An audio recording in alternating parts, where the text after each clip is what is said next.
Three, two, one. And we're back. This is the Colombia Calling podcast, episode 392. I'm here in Bogota. My very special guest needs no introduction to any of you out there, any listeners. It's Adriaan Alsema, who's in Medellin. He's the editor and, of course, the director and everything else of Colombia Reports. That's colombiareports.com, the sort of largest and most irreverent, as he says, news outlet in English in Colombia. So, Adriaan, why are you back on the show again today? Oh, because apparently I was too irreverent, and got sued and accused of extortion and threatening and all kinds of just really insane. Well, I'm actually considering filing a slander lawsuit, because what happened was that I published an article in which I reported that the public approval of the media in Colombia had plummeted during the recent protests. In that article, I also exposed how corporate media in Colombia were just putting out blatant lies, and were stigmatizing the civilian population, those who were taking part in the protests. And to illustrate that article, I put a satirical a satirical image above it of a reporter of RCN Noticias, with a text balloon that says "Your mother is a terrorist." And then I got sued for slander or the defamation and slander, I think. Slander, yeah, slander. And the violation of the right to image. So I should have asked the reporters permission to use her image. But she's a public which, by the way, figure has been thrown out by the court. Of course, I mean, she's on a news show. Anyone can take that image. It's already in the public domain. But so, I mean, let's put this. That's what context. I said. Yeah, I mean, that's one thing I think we can just throw to one side straight away. She's on TV. Can we name her or not? Sure, okay, Diana Camacho. And she's the judicial, so the legal reporter for RCN TV News. Yeah, and I am a enfant terrible, and I kicked her ass in court because she doesn't know shit about legal issues or journalism. Okay, but let's think about. And of course, I'll put the picture on the Facebook page and on Twitter and so on, and you've been posting it everywhere. So the picture was her in a photo, and it says the speech bubble was "Your mother is a terrorist," or okay, yeah. So it's not even referring to her. No, I didn't even know. I was very surprised when I got sued, and by who? Because I had never heard of her, and so I was like, who is she? Why is she suing me? And then it turned out that it was her in the photo. While in the article, I continuously referred only to RCN, and I purposely didn't mention any journalists, because journalists and reporters shouldn't be held responsible for the editorial policy of the network. So I purposely didn't mention any individual reporters, because that wouldn't be right.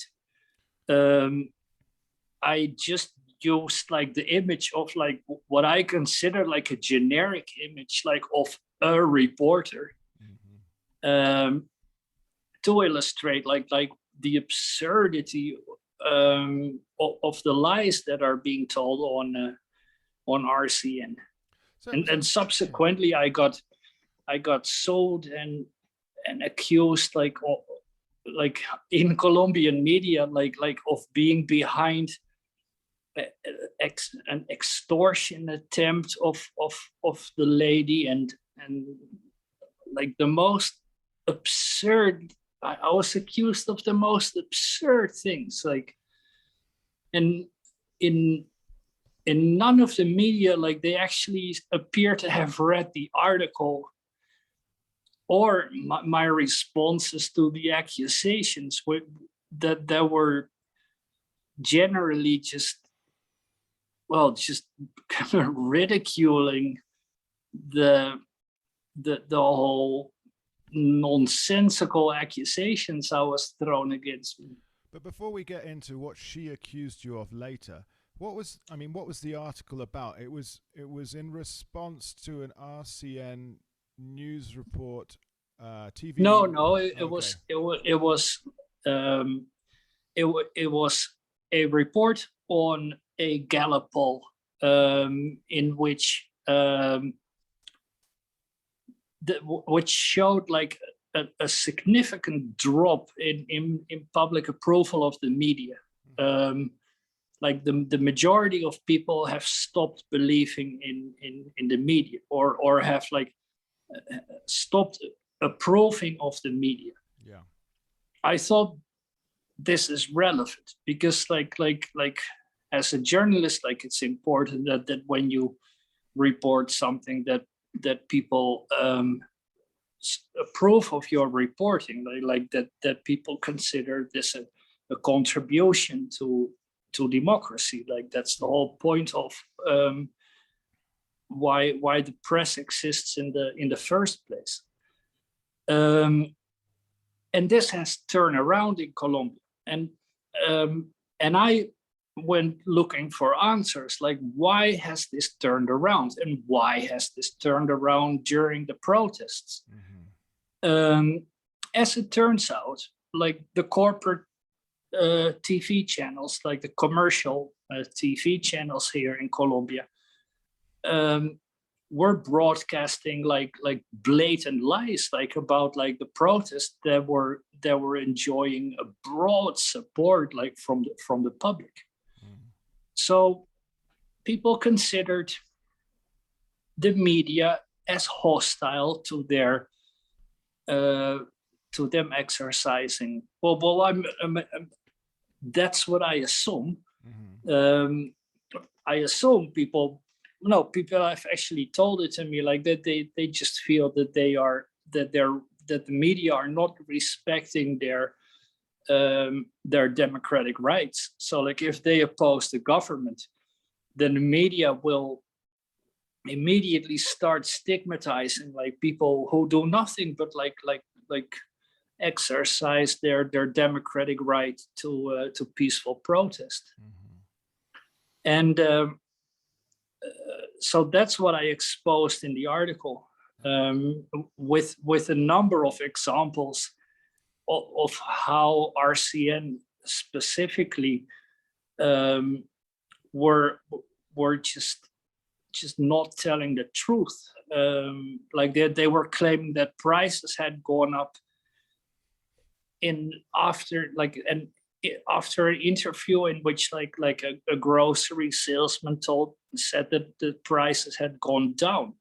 Like it was just where you're like, are you not listening to what the guy says? Like, the guy says prices go down, and then you say prices go up. Like, what's wrong with you? And that's what I exposed in the article. And that's what I illustrated satirically in the image where this reporter said, "Your mother is a terrorist." Okay, so I mean, this is all in reference to the month and a half of 40 odd days of the Paro Nacional, the general strike in Colombia, where roads were blocked by trucks. People were out every single day. There were multiple protests. I mean, I know in Bogota being the capital, I mean, it was brought to a standstill. We know that in Popayan and in Cali, of course, things were really bad. What was it like in Medellin? Because every time I mention Medellin, people Medellin was actually quite well organized, and very few incidents. Because interestingly, the mayor here actually put the human rights chief in the command post of the police. Okay. So the local police commander couldn't really pull any tricks without like the human rights chief being aware of it. Okay. So things here were relatively orderly, with hardly any police brutality, and or vandalism, contrary to Bogota and Cali. And Bucaramanga also had quite big, quite violent. But because if I ever mention on Twitter or on social media Medellin, they say no, it was 1% of the population and everybody else just returned to work. But it was bigger, right? No, it was huge. Yeah.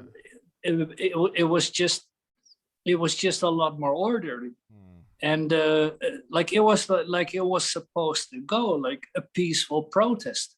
So that's why Medellin never made it to the news, because things here actually went the way they're supposed to go, where people just express their opinion about something, and the police doesn't beat the shit out of them, and so here, like, things didn't escalate, and ironically, because things actually went well in Medellin, it didn't make it to the news. So like the only things that did make it to the news were like incidents of violence that were not representative of the protests. So I mean, this we knew. I mean, this is Latin America. We talk about the freedom of the press. Colombia, on paper alone, has a freedom of the press, complete freedom on paper. But we've seen that on September the 1st, the persecution of the press is being discussed by Congress.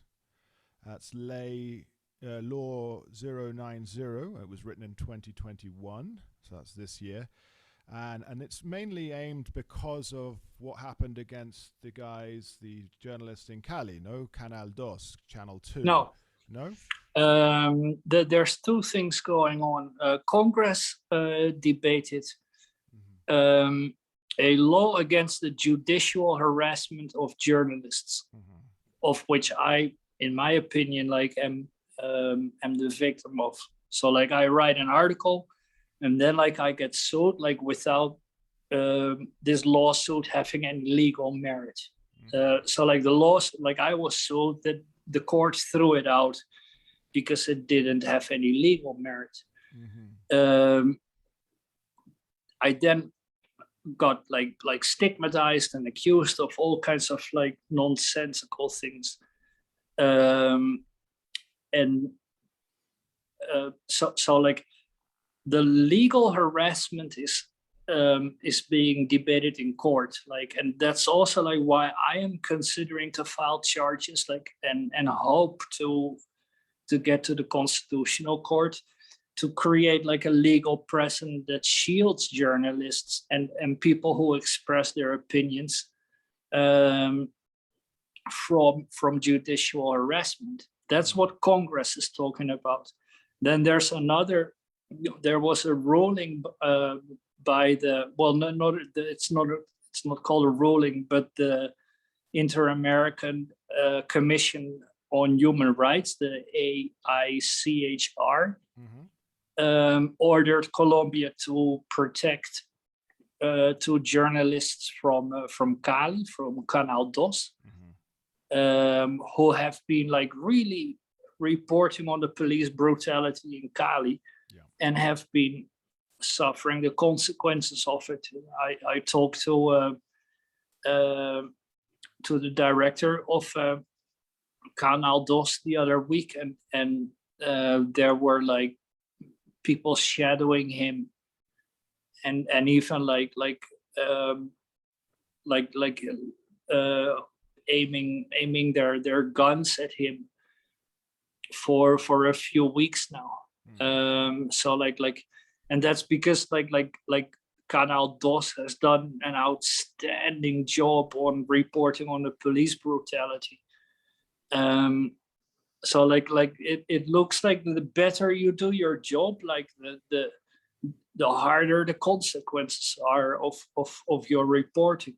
So let's And yeah, I mean the Canals Channel 2 have been the key news outlet for the protests in Cali. I mean that's where we were getting the real news. I mean, right, not people all the way back. And they were censored on Facebook, and they still got the word out. Like their reporting has been outstanding. Like I'm in awe about how they went about it. Like those guys really put their lives on the line, and their lives currently are on the line, like because like they have made such serious accusations, like and have exposed evidence like of police brutality, and the Éxito supermarket chain being involved in the cover up of the torture of police torture. So like the consequences for them have been extreme, and it's very. I know that everybody has been toning down because like things are just very intimidating at the moment. Like if you really say what's going on, like you're going to suffer the consequences, and you know that very well. Like as an independent journalist, like it like you really think twice, like about like, am I going to touch this subject or am I not? Like am I because like you know it's going to come back to you. Yeah, I mean, I've mentioned it before. I'm very careful. You know, I have a family and so on. I am. Yeah, you have kids, for example. I don't. Yeah. So like, but that's already an insane thing. Like that I have like freedom of speech only because I don't have kids. Like if I were to have kids, like I would consider that extremely irresponsible as a parent, you know, like I cannot expect you to be as outspoken as me because you have two children, like you are responsible for, and I don't believe putting the well-being of your children at risk should be a part of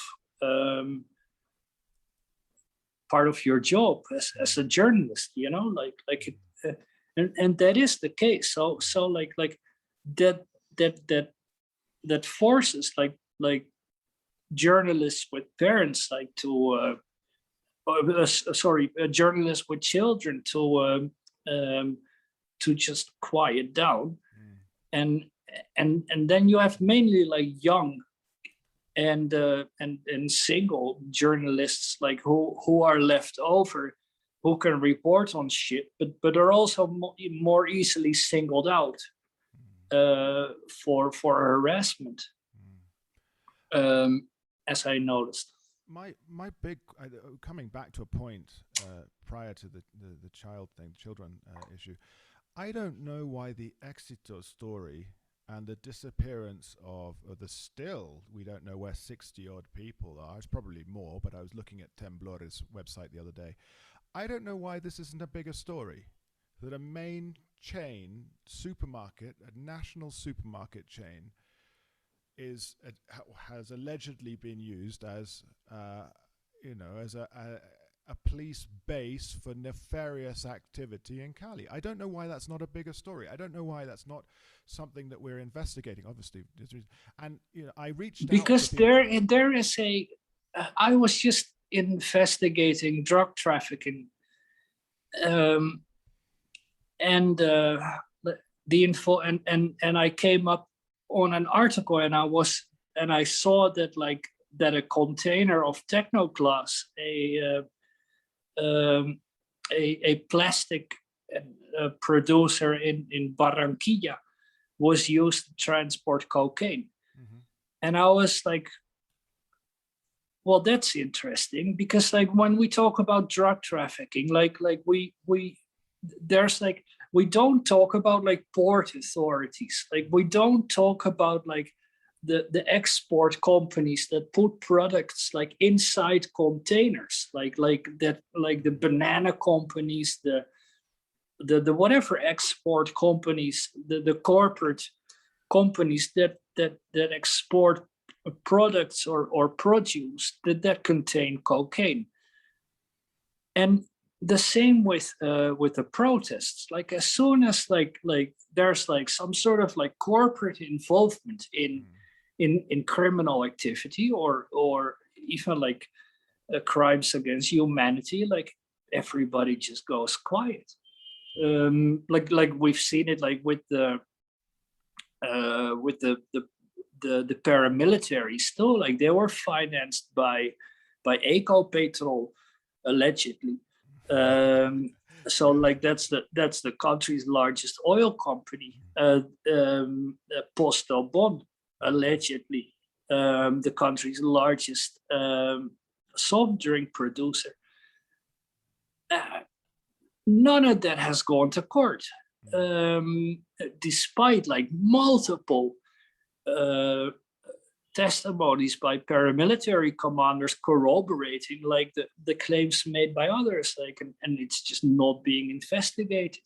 See, if we look at the involvement of banks in money laundering, doesn't happen. It's the only reason the banks in Colombia stay afloat. It's absurd how there's sort of a code of silence, when companies, when corporations are involved in criminal activity and organized crime activity. In another lifetime, and the company shall remain unnamed on both sides, I was asked to write a report to suggest and investigate which companies were shipping companies at the port of Barranquilla were going to be most at risk from, and that's how they put it, at risk from transporting cocaine. And I just, my answer was all of them. All of them. Yeah. It's not a risk, it's planned. It's not a risk. It well, I mean, certainly it can happen. Certainly it wouldn't be a corporate policy to export cocaine. But it's not that it's that they put like products in a container and then the container like just stands there, and then drug traffickers there's something going on there that requires like a serious investigation to determine like at which point there's like a level of complicity or because like, and that's not being investigated. Like it's not like the companies aren't even named. Like the banana companies and whatever exporters. And well, if you want to like find out, like if you want to stop drug trafficking, you want to find out like where how the cocaine ends up in these shipping containers that are being found in Rotterdam and Antwerp and Philadelphia and Newark. And that's just like completely ignored. So, like it's completely unclear like how the cocaine is actually being transported. So, I mean, this, of course, brings us back to our self-censorship and what goes on. Just go back to your case a little bit, because it's been running for a couple of months or just over a month. I can't remember exactly. How did it feel?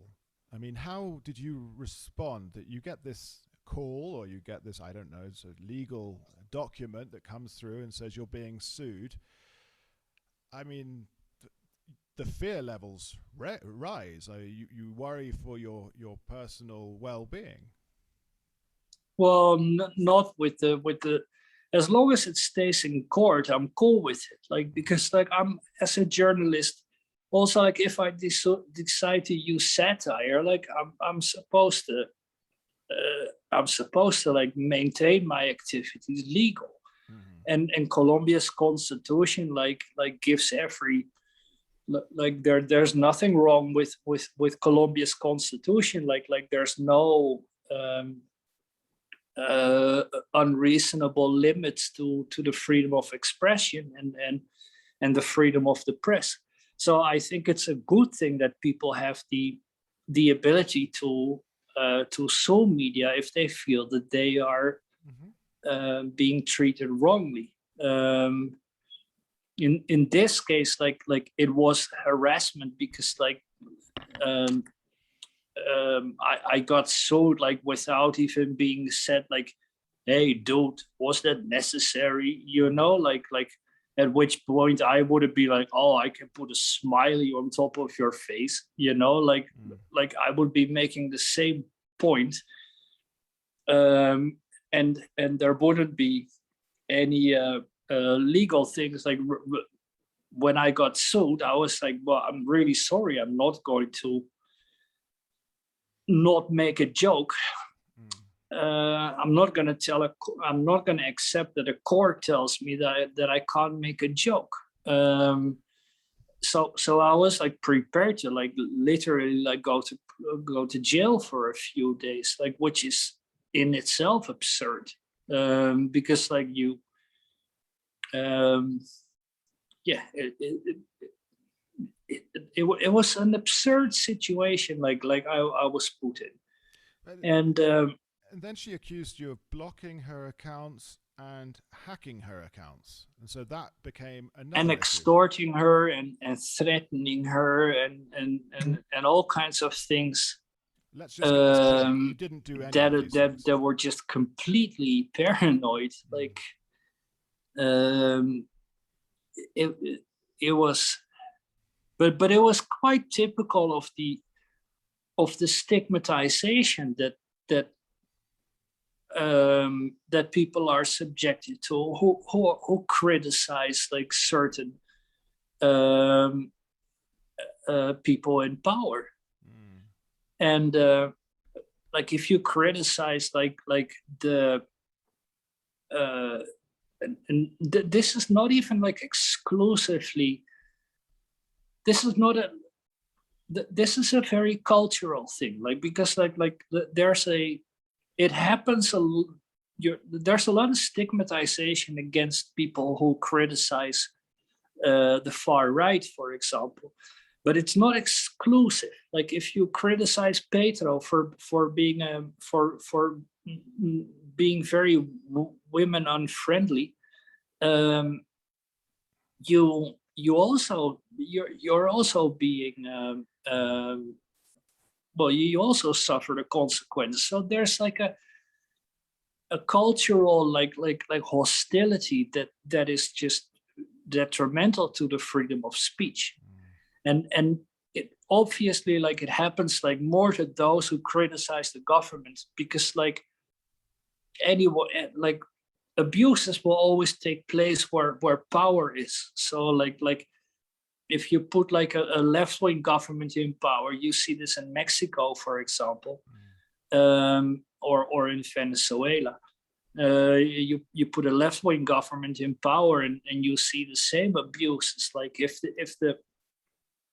the freedom of speech and the freedom of the press aren't adequately protected, and not just like on paper, but like actually like by the police and by judges and like those who actually like are supposed to uphold the law. I don't really. I mean, obviously, I abhor the situation that when the journalist becomes the news, and you and Diana Camacho have become the news, and it's been covered from her side in various media outlets. You haven't been able to. I don't even think they've called you to ask your opinion. And I don't like spats between journalists because we are, we should be. No, me neither. It's very uncomfortable because like my criticism is like about like the behavior of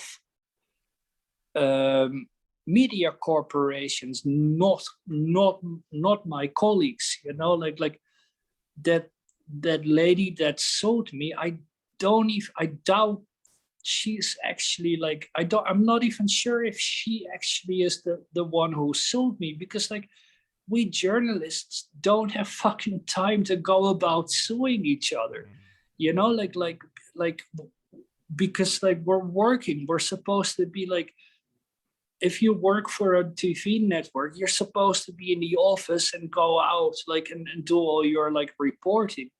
You really don't have time to be suing colleagues like over trivial things like a guy making a joke. Like it's just like, so and so my entire criticism has always been like about like media corporations, like and the power they have when it comes to public opinion. And somehow, well, yeah, like I'm very uncomfortable with the fact that I may have to file press criminal charges against a colleague. For these accusations, which are, I mean, yeah, because that resulted in a death threat, and yeah, so like I do need to make it clear that like that if I need to protect myself, like I'm not gonna be here like, oh no, this is only my fourth death threat, like nothing wrong, like no, like people are not supposed to engage in any kind of behavior that promote violence in any form. So, and there's a big difference like between me making a joke to a foreign audience, and me actually like accusing someone of criminal activity. And that's like so it's kind of weird. The whole situation I'm in is just extremely weird, to be honest. I'm curious about this because on her Twitter account she's got it pinned at the top and she's presenting it as a victory. That's because when she sued me, a Medellin court said I violated the right to her image part. I then appealed, and because and then a higher court threw it out because like the lawsuit was like inappropriate from the beginning. Like she should have just called me or emailed me, and sort out whatever.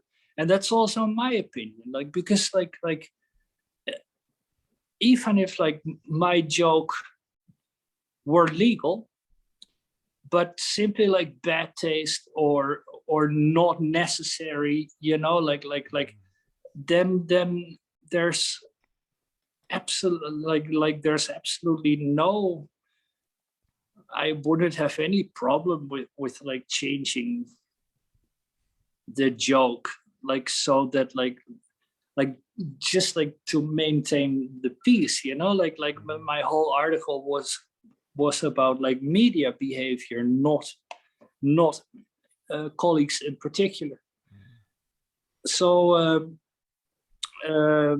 yeah, but like the court cases against me is dead. Like now I need to talk to my lawyer about whether I will file, whether I will press criminal charges, like because I was the victim of a death threat. I have been falsely accused of all kinds of criminal activity, like in retaliation of me just making a joke, essentially. Adriaan, we're going to take a short break because Zoom is going to cut out, and then I will send you a link, and then we'll come back. Okay, I'll send you another link because Zoom is giving me less than a minute, and then I'll cut this stuff out and so on. But really, okay, I'll send you on WhatsApp right now. Okay. Okay. All right. Bye.